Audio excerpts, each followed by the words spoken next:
جعفر آباد میں موسم سرما کی پہلی بارش کی بونداں باندی نے نہ صرف میونسپل کارپوریشن ڈیرہ لائر کی کرپشن کو بے نقاب کیا بلکہ حکومت بلوچستان اور پی ڈی ایم اے کی ایمرجنسی کے پول بھی کھول دیے۔ محکمہ موسمیات کی جانب سے بارشوں کی پیش گوئی کے ساتھ جعفر آباد میں خاطر خواہ انتظامات نہ ہونے کی صورت میں شہری اذیت میں مبتلا ہو گئے ہیں۔ شہر کی حالت سب کے سامنے ہے، یہ گلیاں، یہ بازار، یہ سڑکیں کیچڑ سے بھرے ہوئے ہیں، لوگوں کے لیے گھومنا بہت مشکل ہو رہا ہے، اور میرے سمجھ میں تو کوئی عملہ بھی نہیں ہے جو شہر کی صفائی کرے۔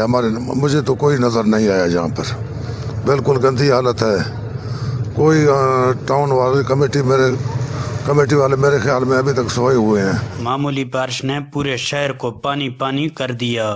میونسپل کمیٹی عملہ لمبی تان کر سو گئی، جس کی وجہ سے پیدل چلنے والے افراد کے ساتھ ساتھ گاڑیوں کی روانی بھی متاثر ہو رہی ہے۔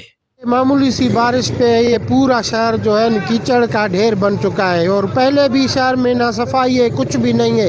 ابھی معمولی جو یہ بارش ہوئی ہے تو اس میں صرف چیف آفیسر نہیں، شہر کے نمائندے ہیں، وہ بھی بے نقاب ہو چکے ہیں۔ وہ بھی دعویٰ کرتے ہیں کہ میں نے شہر کو جو ہے ماڈل سٹی بنا دیا ہے۔ ماڈل سٹی کا یہی حال ہے، یہی حشر ہے۔ دیکھیں جو ہر جگہ پہ کیچڑ ہے، یہاں گھومنے کی جگہ بھی نہیں ہے۔ ہر گلی میں جاؤ، گلی میں گھومنے کی جگہ بھی نہیں ہے، نہ لوگ جا سکتے ہیں پیدل نہ گاڑی پہ۔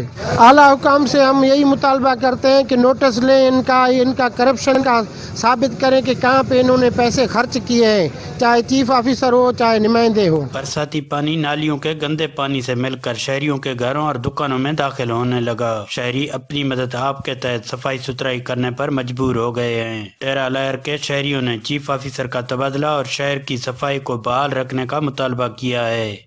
مصری بگٹی، ویسٹ نیوز، جعفر آباد۔